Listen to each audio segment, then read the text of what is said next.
Alors, je reviens sur l'affaire Wagner et sur Poutine qui a enfin reconnu que Wagner était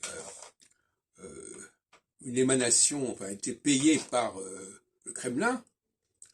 Et je crois que ça correspond exactement au passage de la phase solsticiale à la phase équinoxiale.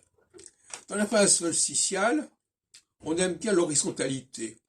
On dit bien, oui, il y a plusieurs courants qui se juxtaposent, qui sont même pas concertés entre eux, etc. Alors, oui, lui fait ceci, l'autre fait cela.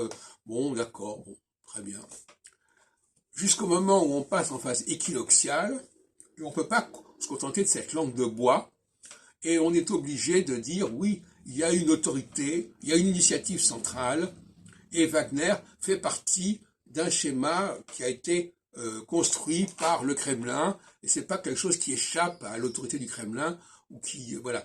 Et que Poutine en soit arrivé à reconnaître cela en cette fin juin 2023, donc nous sommes entrés comme depuis quelques mois en phase équinoxiale, ça montre bien le changement.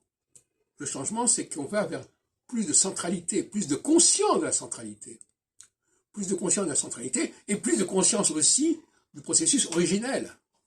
Tout ça, je veux parler de la langue. La langue, c'est pas quelque chose comme ça que n'importe qui peut utiliser n'importe comment. Elle a obéi à un certain plan, elle a été construite à un certain moment. Il faut comprendre ce moment-là, au lieu de dire, ah ben non, chacun fait ce qu'il veut, c'est vivant, ça bouge, etc. Vous voyez ? Donc là, tous ces exemples montrent bien que l'on va basculer. On est saturé par cette solsticialité où ça part dans tous les sens et on a un besoin de retrouver un point central, un point origine. Et ça, c'est le propre de la verticalité de l'équinoxialité fondamentale. Et vous allez voir que de plus en plus, cette nécessité de remonter à un point de départ, de remonter à un plan de départ, va s'imposer par rapport à l'idée que ça part dans tous les sens et que chacun fait ce qu'il veut, comme il veut.